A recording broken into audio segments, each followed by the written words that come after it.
శ్రీ అపీతుకుచాంబా సమేత అరుణాచలేశ్వరాయ నమః.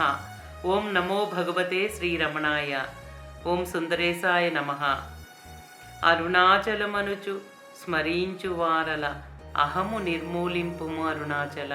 శ్రీ శివనిధి శివాలయాలు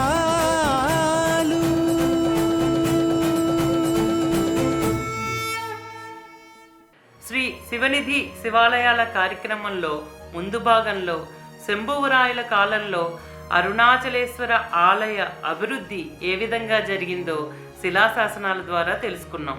ఈ భాగంలో అరుణాచలేశ్వర ఆలయ చరిత్రలో 9వ శతాబ్దం నుండి 18వ శతాబ్దం వరకు జరిగిన అభివృద్ధి కార్యక్రమాలను శిలాశాసనాల ద్వారా ఇప్పుడు వివరించుకుందాం. అరుణాచలేశ్వర ఆలయం గురించి తెలుపుతున్న శాసనాలు 849 నుండి 1582 వరకు ఉన్న కాలంలో జరిగిన విషయాలను తెలుపుతున్నాయి. ఈ ఆలయం పల్లవుల రాజ్యంలోని తొండ మండలానికి చెందినది. పల్లవులు 7వ శతాబ్దంలో పాండ్యులతోనూ చోళులతోనూ 8వ శతాబ్దంలో రాష్ట్రకూటులతోనూ యుద్ధం చేస్తూ ఉన్న కాలంలో విజయాలయుడి చేతి క్రింద చోళులు కూడగట్టుకుని అపరాజిత పల్లవుని జయించి తొండ మండలాన్ని చేజిక్కించుకున్నారు. ఆ తరువాత ప్రసిద్ధమైన శాసనం రాష్ట్రకూట రాజైన 3వ కృష్ణ గురించి తెలుపుతుంది. 3వ కృష్ణుడు చోళరాజైన రాజాదిత్యుణ్ణి ఓడించి చోళరాజ్యాన్ని ఆక్రమించుకున్నారు. ఆ తర్వాత రాజ్యాన్ని చేపట్టి ఉత్తమ చోళుడైన మొదటి రాజరాజు రాష్ట్రకూటులను చాళుక్యులను చోళరాజ్యం నుండి తరిమివేశారు. సుప్రసిద్ధుడైన మొదటి రాజేంద్ర చోళుడు మైసూరుకు అధిపతి అయిన గాంగేయులను పాండ్యులను అణిచివేశారు. ఈయన గంగైకొండ చోళుడు అనే బిరుదుతో ఎంతో పేరు ప్రఖ్యాతులు గాంచారు. అంటే ఉత్తర దిక్కు నుండి గంగను తెచ్చిన చోళుడు అని చరిత్రలో ప్రసిద్ధమయ్యారు. తర్వాత రాజేంద్ర చోళుని మనోడైన అంటే కూతురు కొడుకు మొదటి కులోత్తుంగుడైన రాజరాజ చాళుక్యుడు 1118 వరకు రాజ్యాన్ని పరిపాలించారు. అరుణాచలేశ్వరుని ఆలయంలోని 2వ ప్రాకారం కిలిగోపురంపై గల శిలాశాసనం ప్రకారం ఈ కిలిగోపురాన్ని నిర్మించింది భాస్కర మంత్రి అని తెలుస్తుంది. మొదటి కులోత్తుంగుని కాలంలో ఈ గోపురం నిర్మించబడింది. అపీతుకుచాంబ ఆలయం కూడా ఆ కాలపు నిర్మాణమే.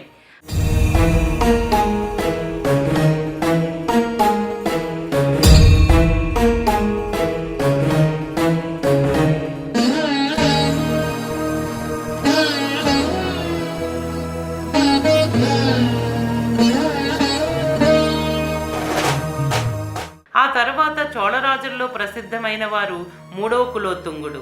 ఈయన గొప్ప సత్పురుషుడని భక్తి ప్రపత్తులు కలవారని అనేక శివాలయాలను నిర్మించి కొన్నింటిని పునరుద్ధరించారని శాసనాల ద్వారా రూఢిపరచబడింది. ఇతని పరిపాలనా కాలంలో పెద్ద క్షామం సంభవించినప్పుడు ముఖ్యంగా అరుణాచల పరిసరాలలోనూ మరికొన్ని చోళ మండలాలలోనూ ఉధృతంగా క్షామం ఉందని శాసనాల ద్వారా తెలియబడింది. ఈ కరువు సందర్భంగా మంగైకర్సి అనే ఒక ధర్మాత్మురాలు ఆమె సోదరుడు కలిసి తమకున్న ధన ధాన్య గోసంపదన అంతటినీ కరువు నివారణార్థం పంచిపెట్టి పేద ప్రజలను ఆదుకున్నారు. వ్యవసాయం కొరకు ఒక పెద్ద చెరువును, దేవాలయంలో ఒక బావిని త్రవ్వించి గర్భాలయం ఎదుట ఒక మండపాన్ని కట్టించారని శాసనాలు పేర్కొన్నాయి. 1202లో ఆ సోదరులకు దేవాలయాధికారులు కొంత భూమిని వారి దాతృత్వానికి సేవకు కృతజ్ఞతాపూర్వకంగా ఇచ్చారని పేర్కొనబడింది. వీరు ఒక నదికి ఆనకట్ట కట్టించారని, మరొక చెరువు అంటే నేడు సముద్ర ఏరి అని పిలువబడే తటాకాన్ని కూడా త్రవ్వించారని శాసనాల్లో పేర్కొనబడింది. మొదటి కులోత్తుంగ చోళుని తర్వాత చోళుల ప్రాబల్యం తగ్గిపోయింది. చోళులు నిర్మించిన పెద్ద పెద్ద దేవాలయాలు మాత్రం నేటికి చోళుల ఘనతను చాటుతున్నాయి. 3వ రాజరాజ కాలంలో చోళ సామ్రాజ్యంలో ఉత్తరాన పెరుంజింగన్, దక్షిణాన పాండ్యులు బలవంతులు కావడంతో అల్లకల్లోలం ఏర్పడింది. హొయసల రాజైన నరసింహుడు చోళులకు సహాయం చేసి చోళరాజుని సుప్రతిష్ఠుణ్ణి చేశారు. చోళుల సహాయం కొరకు 2వ నరసింహుడు శ్రీరంగం వద్ద కావేరీ ఒడ్డున విక్రమపురంలో స్థావరం ఏర్పరచుకున్నారు. ఇది హొయసలలపై పాండ్యులకు ఆగ్రహ కారణమైంది. హొయసలలు క్రమంగా బలపడి పాండ్యరాజ్యాన్ని చుట్టుముట్టారు. ఒక ప్రక్కన పాండ్యరాజు జటావర్మం బలం పుంజుకుంటూ ఉండగా పెరుంజింగని పైన జటావర్మన్ పైన హొయసలలను సోమేశ్వరుడు ఆధిపత్యం పొందసాగారు. 3వ నరసింహుని కాలంలో హొయసలలు బలపడి కొంగునాడులోని కుండలినిలో మరొక రాజధానిని ఏర్పరచుకున్నారు. పాండ్యరాజ్యంలోని జటావర్మ, ఆ తర్వాత మారవర్మ కులశేఖరుడు 1268 నుండి రాజ్యాన్ని పరిపాలించారు. అతని కుమారుడైన వీరపాండ్యుడు కొంగునాడులో 1292లో అధికారాన్ని చేపట్టారు. అదే సమయంలో ద్వార సముద్రంలో 3వ వీరభద్ర బల్లాళుడు హొయసల రాజ్యానికి రాజయ్యారు. వీరబల్లాళుడు తమిళ కన్నడ రాజ్యాలను ఒక త్రాటి కిందకు తెచ్చి హొయసలల రాజ్యాన్ని బలపరిచారు. హొయసలలు పాండ్యులు నిరంతరం సంఘర్షణలో మునిగి ఉండటం వల్ల ముస్లింల దండయాత్రకు అవకాశం దొరికింది. అంతఃకలహాలతో సుందర పాండ్యుడు ఢిల్లీ నుండి ముస్లింల సహాయం కోరగా మాలిక్ గఫూర్ నాయకత్వంలో ముస్లింలు వచ్చి పాండ్యరాజ్యాన్ని కబలించి 1310లో ద్వార సముద్రాన్ని దోచివేసి దక్షిణంగా మదురై, రామేశ్వరాల వరకు వెళ్ళారు. గఫూర్ ఆ దారిలో చిదంబరం, శ్రీరంగం, మధుర రామేశ్వరాలను దోచుకుని అనంత ధనరాశులతో ఢిల్లీని చేరుకున్నాడు. ఆ తర్వాత మధురలో జలాలుద్దీన్ అహన్షా 1935లో స్వతంత్రాన్ని ప్రకటించాడు. విజయనగర రాజకుమారుల్లో ఒకరైన కంపన్న ఉడయార్ ముస్లింలను పారద్రోలి 1370లో హిందూ సామ్రాజ్యాన్ని స్థాపించారు. చోళరాజ్యం హొయసల వీరబల్లాల చేతికి వచ్చింది. ఆయన దండనాయకులలో ఒకరైన వల్లప్ప దండనాయకుడు తిరువన్నామలైలో నివసిస్తూ ఈ ప్రాంతాన్నంతా పరిపాలిస్తూ ఉండేవారు. బల్లాల మహారాజు అరుణాచలేశ్వరుని దేవాలయపు 3వ ప్రాకారపు గోపురాన్ని కట్టించి దాని ఎదుట పెద్ద నందిని ప్రతిష్ఠించారు. ఆ గోపురాన్నే బల్లాల గోపురం అని పిలుస్తారు.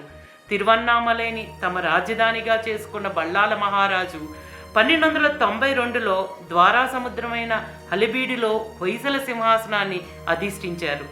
ఆయనకి రాజ్యంలో వివిధ ప్రదేశాలలో సేలం వద్ద కుండలిలోను, హొయసల పట్టణం బళ్ళారిలోను, అరుణాచల పట్టణంలోను రాజధానులు ఉండేవి.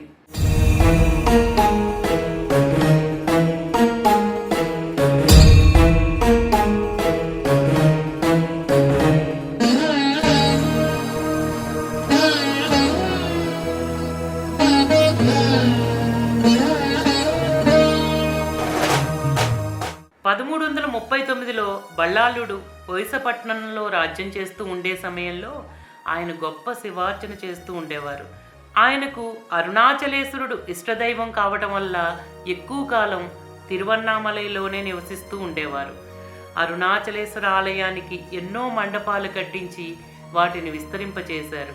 బల్లాళుడు జీవించి ఉండగానే ఆయన నమ్మిన బంటైన వీరహరియప్ప ఒడయార్ అంటే 1వ హరిహరుడు ఓసపట్టణంలో ప్రధాన స్థానంలో ఉంచబడ్డారు. 1వ హరిహరుడని పిలువబడే హరియప్ప అతని తమ్ముళ్ళు కంపరాయ, బుక్కరాయ, మారప్ప, ముద్దప్పులు కురుబ వంశానికి చెందినవారు. వారే విజయనగర రాజ్య స్థాపన చేశారు. బుక్కరాయులు తమ్ముళ్ల సహాయంతో దక్షిణ పదంలో విజయనగర సామ్రాజ్యాన్ని స్థాపించి 1370లో ముస్లింలను తరిమికొట్టారు. హొయసల సామ్రాజ్యం వీరబల్లాలుని తర్వాత విజయనగర సామ్రాజ్యంగా మారింది. 2 శతాబ్దాల పాటు విజయనగరమును పరిపాలించిన వారిలో 4 రాజులు అరుణాచలాన్ని దర్శించారు. వీరు ప్రౌఢదేవరాయలు, వీరనరసింహదేవరాయలు, కృష్ణదేవరాయలు, అచ్యుతరాయలు. మొదట తిరువన్నామలైలో రాజప్రతినిధులుగా ఉండి తర్వాత సింహాసనాన్ని అధిష్ఠించిన వారు ప్రౌఢదేవరాయలు, 2వ బుక్కరాయలు, వీర విజయ భూపతి మల్లికార్జున, సాలువ నరసింహులు. బళ్ళాల గోపురం ముందు అంటే మొదటి ప్రాకారంలో ఉన్న నందిని ప్రౌఢదేవరాయలు నిర్మించారు. నంది చుట్టూ ఉన్న మండప స్తంభాలపైన దేవరాయలు, రాణి అయిన గౌరీల విగ్రహాలు చెక్కబడి ఉన్నాయి.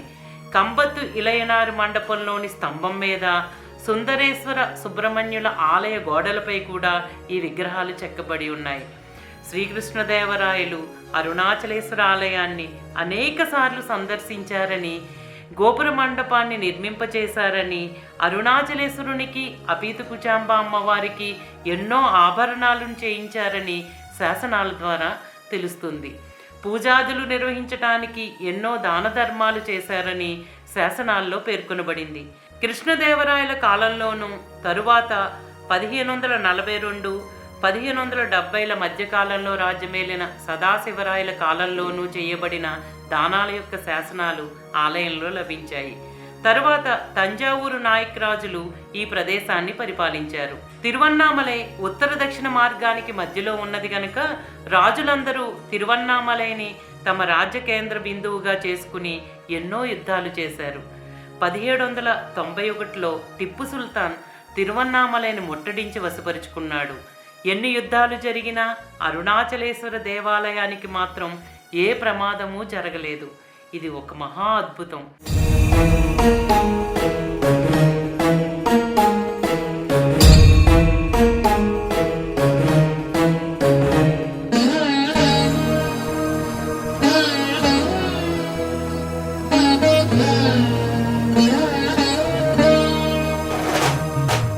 తిరువన్నామలై ప్రజలు సైనిక శిక్షణ లేకపోయినా టిప్పు సుల్తాన్ ఎదిరించి తమ ప్రాణాలను అరుణాచలేశ్వరునికి అర్పించటం ఎంతో అద్భుతంగా కొనియాడబడింది. ఎందరు రాజులు తిరువన్నామలై రాజ్యం చేసిన రాజ్యాలు ఎన్ని మారినా తిరువన్నామలై దేవాలయం కానీ అరుణాచలం పట్టణం కానీ ఏమాత్రము చెక్కుచెదరక తమ పవిత్రతను చాటుకుంటూనే ఉన్నాయి. ఇదంతా అపీతకుచాంబ సమేత అరుణాచలేశ్వరుడి అనుగ్రహమే. ఇంతటి ఘన చరిత్రను కలిగిన అరుణాచలేశ్వర ఆలయాన్ని తప్పక దర్శించి భక్తులందరూ శ్రీ అపీతకుచాంబ సమేత అరుణాచలేశ్వరుని అనుగ్రహానికి పాత్రులవ్వాలని కోరుకుంటున్నాను. ఓం నమో భగవతే శ్రీరమణాయ. శ్రీ అపీతకుచాంబ సమేత అరుణాచలేశ్వరాయ నమః. ఓం సుందరేశాయ నమః.